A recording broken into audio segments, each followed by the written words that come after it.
그럼 반갑습니다. 요한복음 큐티 챌린지 잘하고 계십니까? 오늘 월요일 화요일 큐티 부분인 요한복음 7장 37절에서 52절 말씀을 제가 읽고 묵상한 말씀을 나누도록 하겠습니다.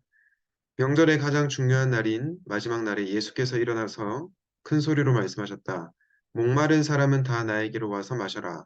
나를 믿는 사람은 성경이 말한 바와 같이 그의 배에서 생수가 강물처럼 흘러나올 것이다. 이것은 예수를 믿은 사람이 받게 될 성령을 가리켜서 하신 말씀이다. 예수께서 아직 영광을 받지 않으셨으므로 성령이 아직 사람들에게 오시지 않았다. 이 말씀을 들은 무리 가운데는 이 사람이 정말로 그 예언자이다 하고 말하는 사람들도 있고 이 사람은 그리스도이다 하고 말하는 사람들도 있었다. 그러나 더러는 이렇게 말하였다. 갈릴리에서 그리스도가 날 수 있을까? 성경은 그리스도가 다윗의 후손 가운데서 날 것이요 또 다윗이 살던 마을 베들레헴에서 날 것이라고 말하지 않았는가? 무리 가운데 예수 때문에 분열이 일어났다. 그들 가운데서 예수를 잡고자 하는 사람도 몇 있었으나 아무도 그에게 손을 대지는 못하였다. 성전 경비병들이 대제사장들과 바리새파 사람들에게 돌아오니 그들의 경비병들에게 물었다. 어찌하여 그를 끌어오지 않았느냐? 경비병들이 대답하였다. 그 사람이 말하는 것처럼 말한 사람은 지금까지 아무도 없었습니다. 바리새파 사람들이 그들에게 말하였다. 너희도 미혹된 것이 아니냐? 지도자들이나 바리새파 사람들 가운데서 그를 믿은 사람이 어디에 있다는 말이냐? 율법을 알지 못하는 이 무지렁이들은 저주받은 자들이다. 그들 가운데 한 사람으로 전에 예수를 찾아간 니고데모가 그들에게 말하였다. 우리의 율법으로는 먼저 그 사람의 말을 들어보거나 또 그가 하는 일을 알아보거나 하지 않고서는 그를 심판하지 않는 것이 아니오. 그들이 니고데모에게 말하였다. 당신도 갈릴리 사람이요? 성경을 살펴보시오. 그러면 갈릴리에서는 예언자가 나오지 않는다는 것을 알게 될 것이오. 아멘. 오늘은 바른 물을 마셔야 우리의 목마름이 해결된다라는 제목으로 말씀을 나누도록 하겠습니다. 바른 물을 마셔야 우리의 목마름이 해결된다. 여러분, 오늘 본문은 크게 두 단락으로 좀 구분해서 나눌 수가 있을 것 같아요. 먼저 요한복음 7장 37절부터 44절까지 첫 번째 단락으로 나눌 수 있을 것 같고요. 그리고 45절부터 52절까지 이렇게 두 단락으로 나눌 수 있을 것 같습니다. 여러분들이 성경을 읽고 또 큐티 하실 때 비슷한 주제를 다루고 있는 단락을 이렇게 나눠서 성경을 읽으면 좀 더 성경을 이해하고 묵상하는 데 도움이 되실 것 같습니다. 그래서 같은 주제를 가지고 있는 단락을 한번 나눠보는 연습을 해보시면 좋겠습니다. 먼저 요한복음 7장 37절부터 44절까지는 어떤 부분을 얘기하냐면 어, 목마른 사람을 채우시는 예수님에 대해서 얘기하고 있습니다. 여기 보시면 명절의 가장 중요한 날, 마지막 날에라고 하는데요. 초막절을 가리킵니다. 그때 예수님께서 뭐라고 말씀하시냐면 목마른 사람은 다 나에게서 와서 마셔라. 나를 믿는 사람은 성경이 말한 바와 같이 그의 배에서 생수가 강물처럼 흘러 나올 것이다. 이 명절은 초막절을 가리킨데요. 초막절은 하나님께서 이스라엘을 돌보시고 또 그들의 필요를 채워주신 그런 절기를 이렇게 기념하는 절기를 뜻합니다. 초막절 생각하며 하나님께서 이스라엘에게 필요한 비를 내리시고 또 단비를 내리시고 물을 공급해 주시고 필요한 것들을 공급해 주신다. 하나님 우리의 필요를 공급하시는 분이다라는 것을 기념하는 절기인데요. 예수님께서 이 초막절에 목마른 사람은 다 나에게 와서 마셔라라고 말씀하신 이 배경은 굉장히 중요합니다. 왜냐하면 예수님께서는 우리 인생의 목마름, 우리 인생의 필요를 채우시는 분이라는 것을 알 수가 있다는 것입니다.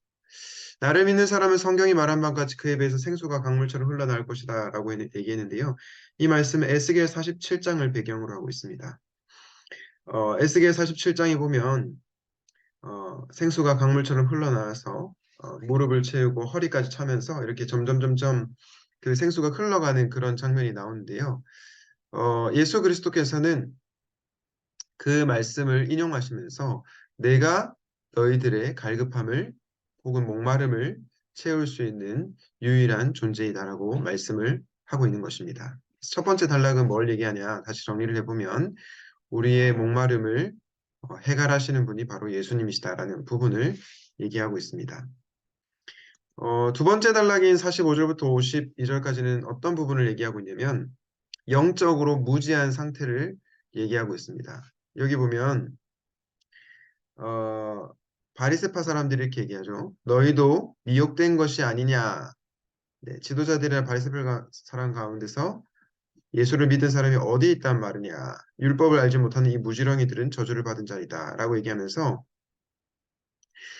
갈릴리에서는 메시아가 나올 수 없었다고 이렇게 주장을 하는 것이죠.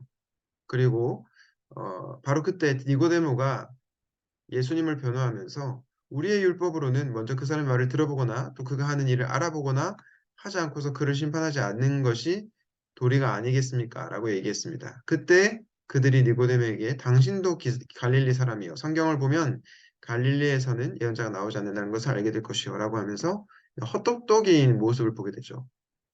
예수님을 몰라보고 영적으로 무지한 그들의 상태에 대해서 두 번째 단락은 얘기를 하고 있습니다. 자, 그러면 우리가 이 두 단락을 통해서 알 수 있는 것은 메시지는 어떤 것이 있을까요? 저는 오늘 설교 제목처럼 참된 물을 마셔야 우리의 갈증이 해소된다라는 말씀을 드리고 싶습니다. 여러분, 당시의 바리새파 사람들, 대제사장들은 엉뚱한 곳에서 자신의 목마름을 채우려고 했습니다. 자신들이 알고 있는 율법, 그리고 자신들이 생각하는 메시아, 그 기준으로 자신의 목마름을 채우려고 했기 때문에 결국은 그들의 목마름을 해결할 수 없었습니다. 그런데 오늘 본문에서 변화된 것은 아니지만 니고데모는 그 변화의 조짐이 보입니다. 실제로 요한복음 18장 넘어가 보시면 니고데모의 삶이 완전히 변화되고 거듭났다는 것을 알 수가 있는데요. 니고데모가 변화되고 또 니고데모가 예수 그리스도를 만나게 된 이유는 뭐냐면요. 엉뚱한 물을 찾는 것이 아니고 참된 물을 찾았던 것입니다. 참된 물을 공급해 주시는 예수님을 찾았다는 것입니다. 여러분 잘 한번 생각해 보십시오. 여러분들이 목이 마를 때 만약에 바닷물을 마신다고 생각해 보십시오. 바닷물을 마시면 여러분의 갈증이 해소가 됩니까? 되지 않겠죠. 그 소금 때문에 짜서 여러분의 갈증이 해결되지 않을 것입니다. 그러면 탄산음료를 마시면 어떻게 될까요? 탄산음료를 마시면 조금은 갈증이 해소될 수 있을지 몰라도 시간이 지나면 또 목이 마릅니다. 왜냐하면 그것은 우리의 갈증을 근본적으로 해결해 줄 수 없기 때문이죠. 그러므로 우리가 참된 물을 마셔야지만 우리의 목마름이 해소된다는 것입니다. 그 참된 물을 주시는 분이 누구이십니까? 바로 예수 그리스도이시죠. 따라서 이 본문은 우리에게 참된 물을 마시는 자가 해소된다. 그 물을 주시는 분은 예수 그리스도다. 예수 그리스도께로 나오라라고 얘기하고 있는 것입니다. 사랑하는 여러분, 예수님께서는 지금도 여러분을 향해 목마른 사람이여 나에게 오라. 내가 너희의 목마름을 채워줄 것이다라고 말씀하고 계십니다. 여러분 바리새인들처럼 또 대제사장들처럼 엉뚱한 종교적 행위로 여러분의 목마름을 채우려고 하지 마시고 참된 물을 주시고 참된 생명을 주시는 예수님께로 나와서 여러분의 갈급함과 목마름이 해소될 수 있기를 주님의 이름으로 축복합니다.